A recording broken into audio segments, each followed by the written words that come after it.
Hello, everyone. Welcome back to the Twitches for this Dragon Talk live recording. It's me and Kate alone here. Yeah, we kicked Shelly out. We killed her nader. She's very delicious. She's so good. Yeah, with a nice brown hoisin sauce. It was delicious. Very tender. Ooh, my computer just died for a second.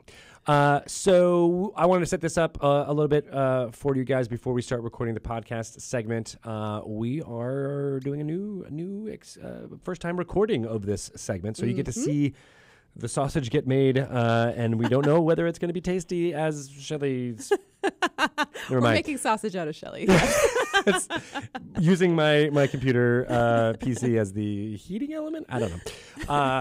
But in general, what we're going to be doing with this is creating a random character of third level, we determined while we were on break there, using D&D Beyond character generator, and then talk through the character that gets randomly generated and use it to take the mechanics and the numbers in there and turn that into a character that you can roleplay. Mm-hmm. That's essentially what we're going to do. Yeah, so this may have some starts and stops depending on how well it goes. So those of you watching this live, again, you get to see the magic. Yep, doing it live. Yes. No idea if this is going to work. And this is, by the way, for those of you who've never used the randomize functionality on D&D Beyond, it does not optimize for stats at all. So it is ludicrous. I did this. You were going to introduce the session that I did in the randomization, but I'm just going to scoop you on it. Just do it. At PAX Unplugged, I DM'd a random character generator panel where I had 6 people on stage, and they all had tablets in front of them that had randomly generated characters. They didn't get to see them until they sat down. But the one I remember the most when it comes to lack of optimization was, I think we had a warlock with extremely high nature skills. And so she ended up tracking for us. Like our warlock, I think of her as like having this like creepy purple eminence coming out of her, but she's also like getting in there looking for footprints on the ground. So yeah, that's the kind of BS you can expect from this random character generator. And nature's wisdom, right? Nature is weirdly intelligence. Oh, it's one of those. Yeah, it's like history, and those are you're like, really? Intelligence. Okay. Yeah, totally. Our druid on the C team, Amy Walnut, she's of course a druid, very high wisdom, super perceptive, but low int. So her nature skill's terrible, which doesn't necessarily make any sense. But what are you gonna do? One cool rule that people don't necessarily know about is that you can ask for things like a wisdom nature check. You can you can combine those depending on the situation, which has so many cool opportunities. Yeah, I remember thinking like the idea of cracking a safe would be really interesting to do, like an intelligence sleight of hand check, because you'd have to know how the inner workings of a lock operate, and then also have nimble little fingers. I love doing that for intimidation, because that was one where it's like charisma. Yeah, you're like, but what if you used a strength intimidation check? Totally, right? Yeah, Which is like, oh yeah, that makes complete sense. Yeah, I agree. So a lot more possibilities with that, and so hopefully we'll find a character that has at least some of those that work for them. We'll see. We'll see. All right, so that's a little bit. Again, this is experimental in nature. I'm sure it's going to be amazing, and it'll be one take, and we'll be done and golden, and never have to do anything again. No edits required. No edits required. It'll be fantastic. But just want to make sure you guys know that's what we're going to do. All right, let's start recording. Join the experiment with us. Yeah, come along for the ride. Come along.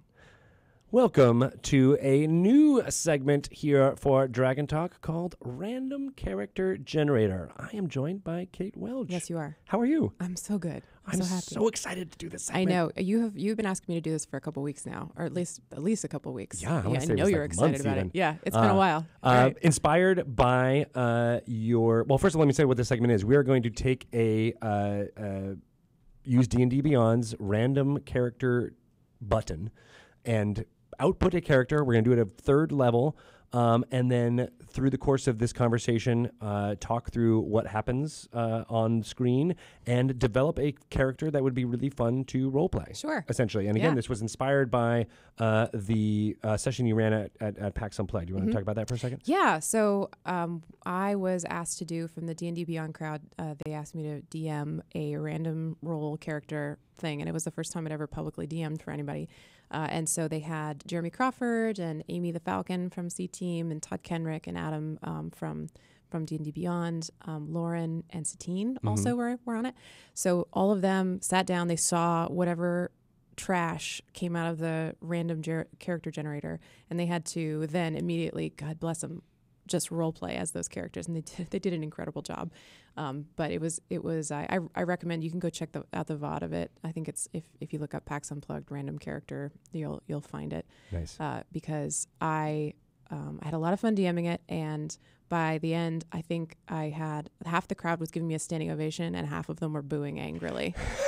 So that's the exact reaction you want. That was what I wanted out of that. So it was a good time. It was a good show. And I've been playing. I've been playing a lunchtime campaign with Mike Merles as Dungeon Master. I didn't have time to prep a character, so I knew that this random generator exists, and I always wanted to do something like this. Right. And I've loved my character, who is a forest gnome paladin of the trees with a very high intelligence but a low wisdom. That's and awesome. It was just super fun to play and figure out how that would work. Totally. And I think that's a lot of the thing of this is they're role-playing challenges that can end up being characters that you fall in love with. Absolutely, yeah. And trying to always optimize for stats isn't necessarily the way that you get an interesting role-play experience. So this Right. is really good for that. Exactly. And as a note, these will not be optimized characters. No, they will not. Yes, they will Not be even a little. optimized for roleplay.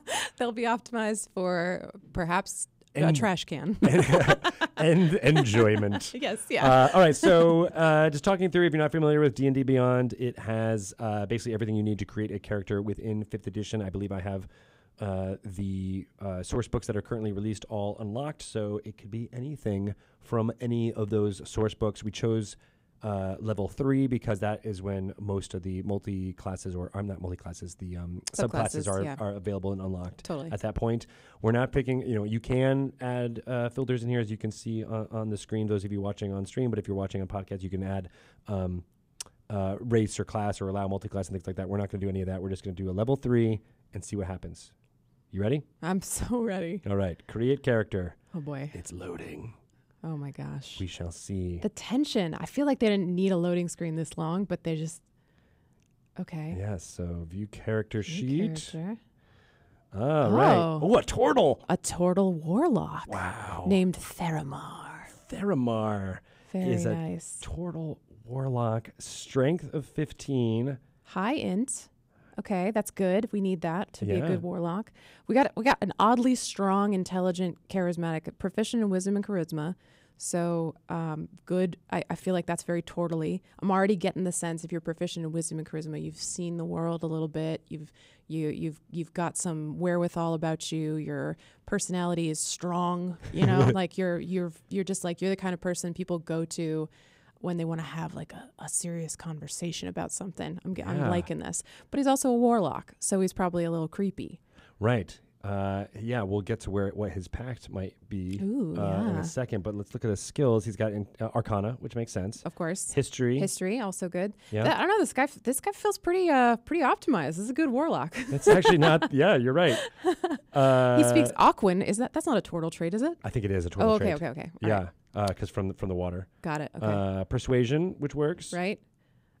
He's got a dice set as his tools. Ooh. So he's a little bit of a gambler. Maybe the That's kinda neat. charisma, wisdom of Theramar lures people into gambling situations Yeah. that he knows that he can like use his arcana and his warlocking to make it seem like something risky is about to happen. So people lose their ability to gamble effectively. Ooh, I like that. So yeah, as far as patron goes, it's the otherworldly patron. You have struck a bargain with the Undying. The Undying. I don't know much about the Undying. Can Let's see. we D&D Beyond it? Yes.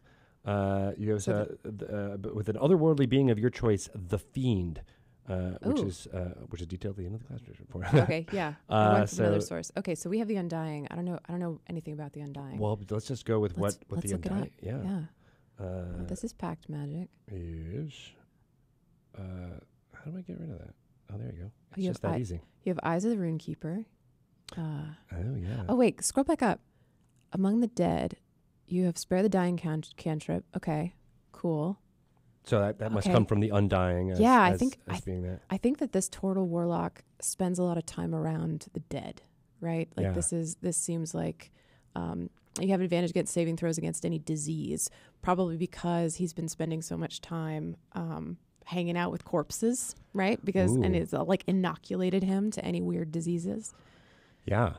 Nice. Eyes the Runekeeper, so you can read all writing Nice, yep, as an yep. eldritch invocation. Mask That's Many interesting. Faces is excellent. I love it. Ooh, disguise self. Yeah. So how would a Turtle Warlock use that? Well, disguise self, if I'm not mistaken, works and it couldn't be easier on D&D Beyond to find the actual thing, but you can change as long as you don't change size. I think you can alter everything.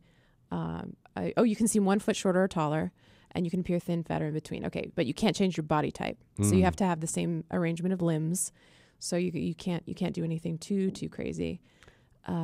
And it's also very illusory. So if anybody inspects it too closely or gets close enough to touch you, they'd know. Do you think this turtle would appear as a turtle all the time, or would they use this spell? I mean, what's the 1 hour? I'm gonna But guess. it's at will, so he can basically have this Yeah. up all the time. He could, yeah. I think Or that she. We don't know. Theramar. That's true. Yeah, I've been thinking of him as a he, but I think Theramar has a turtle warlock is a pretty unusual combination, Yeah. and so maybe Theramar was cast out of his clan, but one of the self-defense mechanisms he had in order to not stand out, because he stood out in Turtle Society, and he didn't want to stand out in Warlock Society. So maybe he used that to kind of like make his entrance into being a warlock and going to warlock school and not getting picked on because he's a turtle, you know? Right. That could be it. Do you think he went to a warlock school or did he have just had this connection with the Undying? Or do you think it was a learned thing? I think my gut feeling, if I know Theramar, And you do. and I do, I get the feeling, yeah, give me that. Thank you. Just in case. Got a little product placement here. This is a player's handbook. Might be easier. But I think that he had a connection with the Undying, and he knew that he would never be accepted in Turtle Society. So yeah, I think he went to some kind of warlock school to figure out like how do I communicate with this entity? What is it about this entity that would give me power? How do I harness this, right? Yeah. What's his alignment? Is his alignment? He has a knight background. Ooh, okay. Which is interesting. Oh, the random doesn't provide an alignment. Okay. So we can determine that Okay. on our own. But Alright. knight, that's interesting. A knight background. Oh, It's okay. a feature that he has retainers Ooh. that are loyal to his family. Oh, okay. So maybe his family was the only one. They were the only ones who accepted him as this beneficiary of an otherworldly patron. But the rest of Turtle Society rejected them. But his, of course, his parents are dead because it's D&D. It's the hero's journey. Yeah, absolutely. But the people who were loyal to his family, because he had to leave in order to find himself as a warlock. The people who were loyal to his family, he was maybe a very well off Turtle family, and these folks have stuck with him as faithful servants or friends. Did they go with him to warlock school, or do you think that he found them again after that experience? I don't know. What do you think? I'm making a lot of choices here. You tell me. I think that he might. You said his parents were dead. So maybe he went away to this warlock school, and then he graduated and then went back to where his family came from, and he discovered that he had these retainers that were loyal to his parents that he didn't know about beforehand. Kind of like an Alfred and a Batman type thing. Right? Yeah. Where he's like, oh, he's got these things that remember his parents, but he doesn't have any memory of them, perhaps. Okay. And they're able to kind of teach him about where they came from. So the player's handbook doesn't have a specific thing about the Undying, but the Fiend The description of the fiend is a being whose aims are evil, even if you strive against those aims. Such beings desire the corruption of destruction of all things, ultimately including you. So perhaps this was the patron's influence to infiltrate Tortle society, and that's why Theramar's family was rejected, because this being is that they believed that it was trying to get a foothold into Tortle life and corrupt them, and kind of make like a Loth Drow situation where Loth corrupted the elves and made her own little subrace. Perhaps that's what the Tortle society was afraid of here. Oh, okay. I like that. And another detail is that they have the Pact of the Tome. Oh, okay. Which is your patron gives you a grimoire called the Book of Shadows that grants you an additional cantrips that don't count against your cantrips known. So he's been bestowed upon with this book that provides magic stone, thaumaturgy, and thorn whip. Okay, interesting. That's the very cool whip. Magic stone. What does magic stone do? Let me go back to that. Shall I? Where was it? Features and traits. Yeah. Magic stone. You can make a ranged spell attack with them. Okay. So they become any stones. They're magical, and they end up being ammunition. I don't know why I have this image of the Tortle skipping stones. Oh, totally. Yeah, right? yeah. So maybe that was something when the Undying gave this Book of Shadows, he was like, choose 3 cantrips from any spell list. They needn't be from the same list, says the player's handbook. He sounds just like Jeremy Crawford, which is exactly, so strange. Exactly like him. And this sweet little Tortle was like, you know what I'd like? I'd love some magic stone. Ooh, thaumaturgy sounds fun. And thorn whip. And the Undying is like, oh, fine. Wow. None of those are nefarious, but okay. So I just got a very different vision of this character based on your sounds. Oh, really? On how you portrayed him. Oh, yeah. I think he's pretty cheerful. Right? Yeah. Is he chaotic good? Kind of. It seems like he's got like a good heart, just based on how he just said that, right? Yeah. I think based on the fact that his patron is canonically evil, right? That he would probably be struggling toward good all the time. So maybe his true alignment falls somewhere in neutral. Because I do think it's probably pretty difficult to act without the approval of your patron, which is the source of your warlock power. Interesting. But, yeah, maybe he's like, I don't know, chaotic neutral. Is that interesting? Yeah. Because I feel like you might strive against your patron and the evil that it wants to spread across the world. But you would also have to, in order to continue having your powers, you would have to do some of the stuff it says. Yeah. Does that make sense? Yeah, but I liked just that conversation that you just had with yourself. But how it went, because there was this, like, okay. Yeah, so there's totally. The Undying presence wants there to be this overarching evil kind of machinations going on, and Theramar goes along with it, but in his nature he's just plucky and good. Sure, yeah. Right? I like that, yeah. So there's this push-pull. Right. And he's charismatic. What are his skill proficiencies? So he's got Arcana, History, Persuasion, Religion, and Survival. Okay, interesting. So he doesn't have a lot of charisma except for persuasion. So he's persuasive. He's well read. He's spent a lot. He was top of his class at Warlock School for sure. For sure, right? Because he's got high Arcana, high History, high Religion, and then the survival part probably came from his Tortle upbringing. Right. It's like, get in your shell, man. That's how you survive. Well, and you mentioned he was an orphan. When at that time was he an orphan, do you think?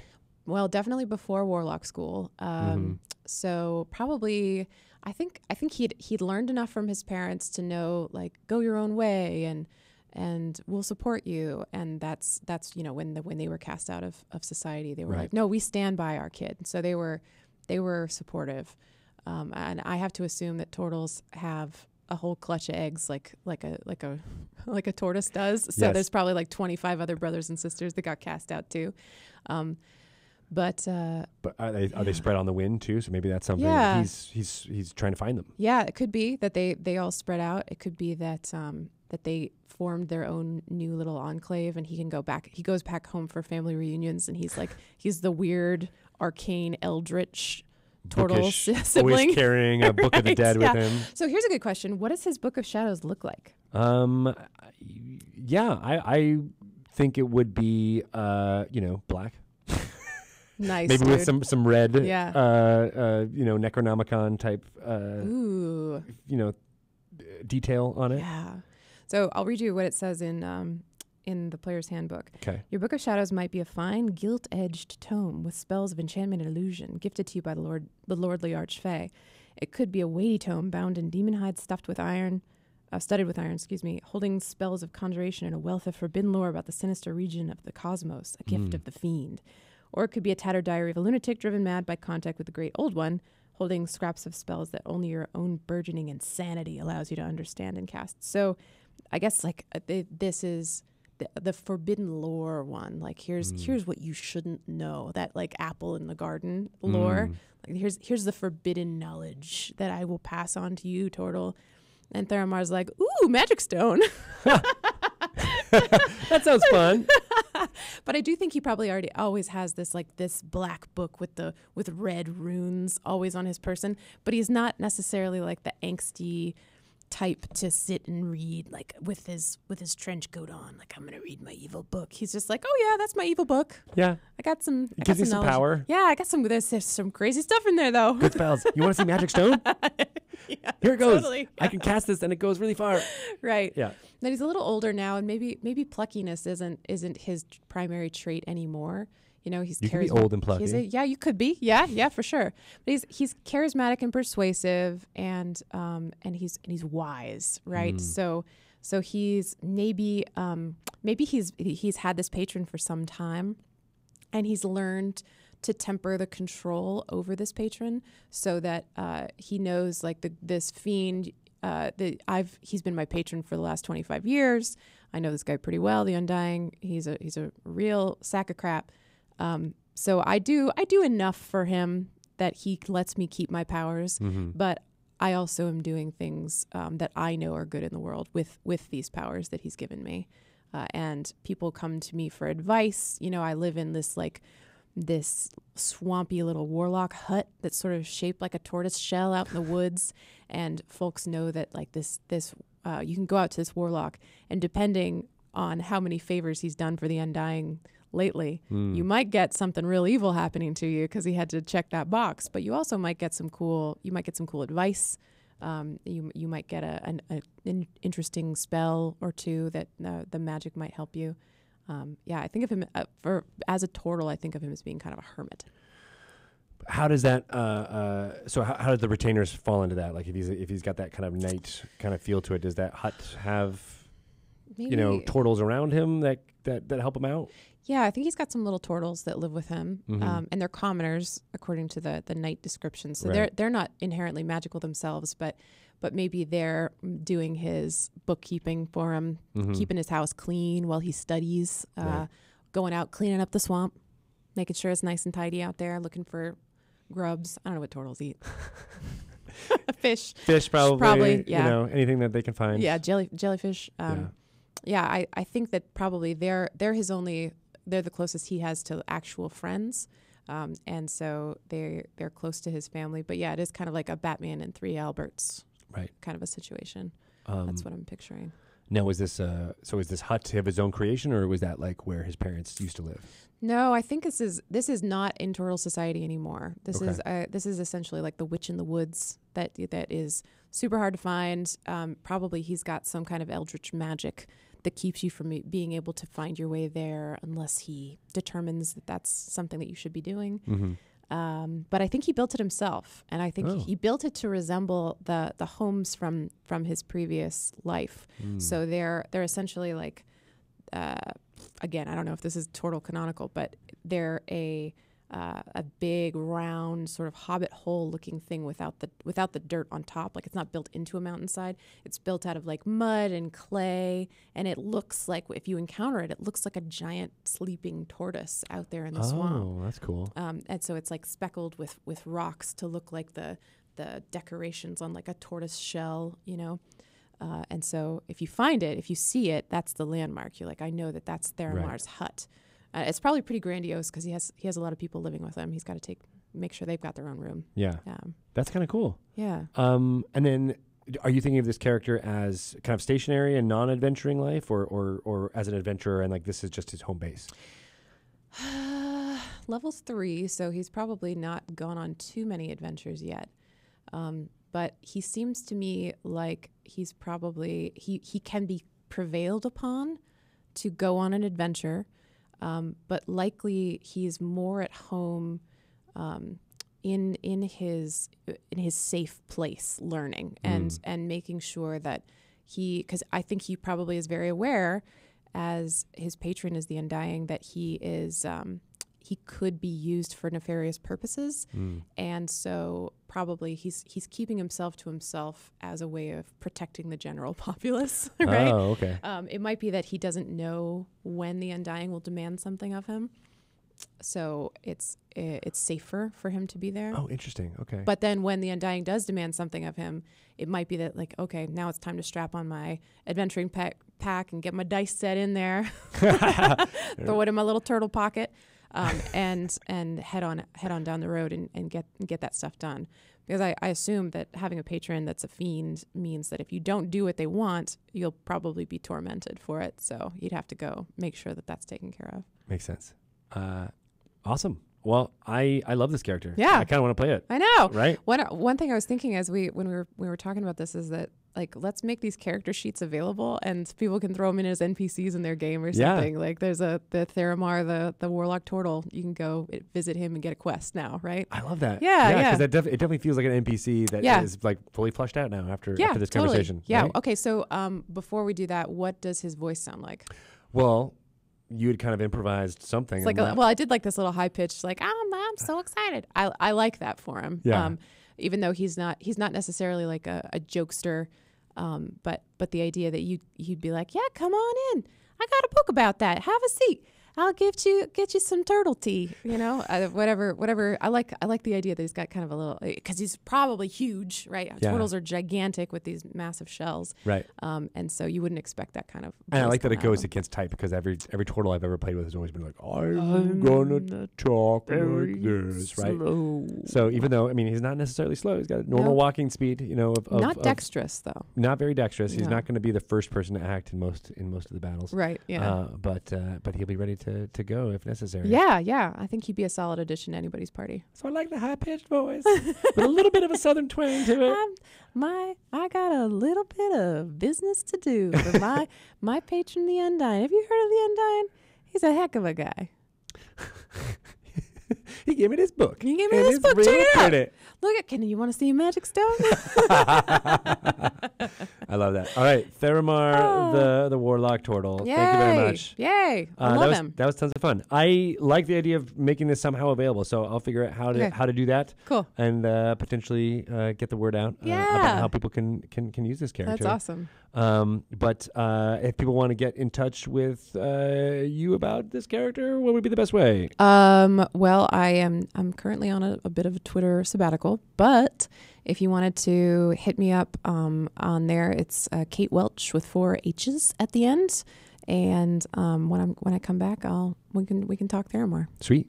And I like shout out to D&D Beyond for having this random thing to make this possible. Couldn't be easier with Couldn't D&D be Beyond. easier to create a character like this. And honestly, this character would work really well in any kind of Saltmarsh campaign that you'd be doing. How about that then? Yeah. There's the Hool Marshes outside of Saltmarsh. There's all kinds of places you could throw Theramar's little hut. It's lousy with turtles. Yeah, lousy with them. Awesome. Thank you guys so much. That's been Random Character Generator number 1. Yay, that was fun. All right. Awesome. Thanks, Greg. Sweet. That was great. That was really fun. Yeah. Yeah. I can't believe this. how fast time went with that. I know, right? That was like 20 minutes. Holy right? crap, Or was it yeah. a half hour? That was 25? Yeah. That's geez. not too bad. Yeah. That was really fun. I enjoyed this thoroughly. Okay, cool. I don't know if we have enough time to do another one though. So well, I don't have anything until 3:30, so I could do another one, but we can also just do it another time. Yeah, I think let's do it another time. Okay, I don't want to exhaust the creativity bar. Right, you're like, I'm going to get so exhausted and not be able to do any more creative things. I invented the whole turtle today. So tired. The whole turtle. You know what's cool about this too? I didn't even think about it, but I was just looking at the blank of the character portrait there. But by doing this and putting this out in the world, it could be fan art that people could throw out there. Like, totally. What does there more look like? I love it. And that was, I think, we talked about having Sean or Richie do like a little sketch. Yeah, Richie would be amazing with. He's really good at that's a good turtles. call too. So you bust out something really quick, I'm sure. That's a good point. Yeah, dig that too. All right. Well, thank you, folks watching on Twitch, for taking this little. We're still on Twitch. Yeah, we're still doing this. Here I am. I'm official. Here we go. Yeah. And I just wanted to check on the chat to see if anybody was saying anything. But Majesty C2K1 says thank you. So thank you guys for watching. That was really fun. We'll be doing hopefully more of these segments going forward. Yeah. I guess we never end early, but I think it's time to end early. All right. We got 15 minutes before Binwin Plays comes on, so stick around and watch all that's happening in Idol Champions there. But other than that, I think we're good to go, right? Yeah. Yay. Thanks for having me. This was a blast. It's like the best. This is the best Friday afternoon I have in a long time. We moved it. We moved it from Monday because Mondays were tough. We did this on Mondays, and it was like, okay, Fridays had a better energy. Exactly. Yeah. I mean, I took a cue from Spoilers and Swag by being like, oh man, that Friday energy. Oh, it does. I love Spoilers and Swag. That's going to be fun. You guys are doing that next week, right? Yeah, and we're doing it later in the day because we want to show some love to the East Coast. Right. Because they've been having trouble watching live. So, yeah, I was thinking it's 4 p.m. next Friday. We're doing it. Mark your calendars, 4 p.m. Pacific time. Yep. Right? Yeah. Pacific time. Because that'll be prime time East Coast. Yeah. Now I understand. Yeah, I was like, how did that help? Oh, because they'll be home after and work. they can watch it. Yeah. Makes exactly. sense. That's very cool. Yeah. Again, there won't be a Dragon Talk live recording next week. We'll be doing that. We won't doing it from this office. We'll be doing it from GaryCon in Lake Geneva. Woo! So got lots of great interviews lined up for that, and look for information like that on my Twitter at Greg Tito, or from Shelley's, or from the Wizards_DND account for all that information, as well as just here on the Twitch channel. So Yay. you guys are awesome. We're gonna sign off now. Yay! Bye. Everybody.